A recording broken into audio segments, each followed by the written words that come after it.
The wreckage had carved a smoking scar through the cornfield behind Leo's farmhouse. He'd heard the thunder of atmospheric entry around midnight, followed by the ground-shaking impact that had rattled little Mia awake in her bedroom. Now, as dawn broke over the Kentucky hills, Leo approached the crater with his toolbox in one hand and his daughter's small hand in the other. "Stay close, sweetheart," he murmured, his combat instincts still sharp despite 3 years since his discharge. The Marine Corps had taught him to approach the unknown with caution, even on his own land. The ship was smaller than he'd expected, roughly the size of his pickup truck, its hull a strange alloy that seemed to shimmer between silver and deep purple. Steam hissed from a ruptured panel, and as they drew closer, Leo heard something that made his blood run cold.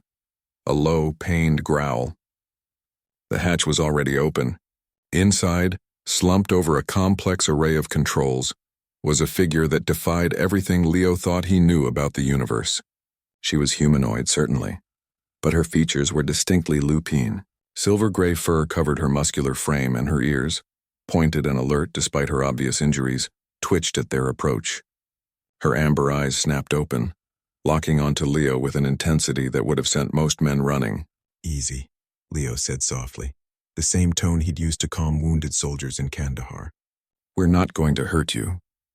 The wolf-woman's lips curled back, revealing impressive canines, but then she seemed to assess him, his steady stance, his calm demeanor, the curious child peeking from behind his legs. Her growl faded to a weak rumble. "Help!" "Me," she managed in heavily accented English, her voice a gravelly alto. "Ship. Damaged." Over the next 3 days, Leo's struggling farm became the site of the most unusual repair job in human history. The wolf-woman, who eventually gave her name as Kyra, had suffered a reactor leak during what she called a navigational error. Leo, who'd been a mechanic before the war and had kept those skills sharp out of necessity, found himself translating alien engineering principles into something his earthborn mind could comprehend. Mia became Kyra's constant companion, bringing her water, asking endless questions, and showing her drawings of wolves from her storybooks. The alien seemed baffled by the child's fearlessness, but Leo noticed how Kyra's expression softened whenever Mia chattered away about school, her deceased mother, and why her daddy was the bestest fixer in the whole world. "Your species," Kara said on the 3rd evening, watching Leo jury-rig a plasma coupling with nothing but copper wire and what appeared to be sheer stubborn determination. "You are resourceful." Leo shrugged, wiping grease from his forehead. "We make do. Can't afford fancy parts on a veteran's disability check and a failing farm. Yet you help a stranger, an alien, when you have so little." "That's what we do," Leo said simply. "At least that's what we're supposed to do." Something flickered in Kyra's amber eyes. Respect, perhaps, or surprise. She'd been watching him carefully, Leo realized. Studying him. Every improvised solution, every moment he'd put aside his own struggles to help her, every gentle interaction with his daughter, it all seemed to matter to her in ways he couldn't quite understand. On the 4th day, as Leo finished the final repairs, a shadow fell over the farm. He looked up to see 3 massive warships descending, each one large enough to swallow his entire property. His heart hammered as he instinctively moved between the ships and Mia, old combat reflexes surging. "It's all right," Kara said, placing a clawed hand on his shoulder. "They're mine." The boarding ramp of the central ship lowered, and a squadron of armored soldiers, all of various alien species, emerged and immediately dropped to one knee. Their commander, a towering reptilian creature, approached with his head bowed. "Empress Kyra," he said in perfect English, his voice thick with relief. "We've been searching for you across 3 systems." Leo felt the world tilt. "Empress?" Empress Kyra, had the grace to look somewhat sheepish, her ears flattening against her skull. "I may have simplified my introduction. I rule the Valdran Empire, 700 worlds, 43 species." She paused, then added quietly, "I was returning from a diplomatic mission when my ship malfunctioned. I crashed on the first habitable world I could reach." Leo stared at her, then at the armada hovering over his cornfield, then back at her. "You let me fix an Imperial ship with duct tape and a welding torch from 1987. You succeeded where my own engineers would have required a full dockyard." Kyra stepped closer, her expression intense.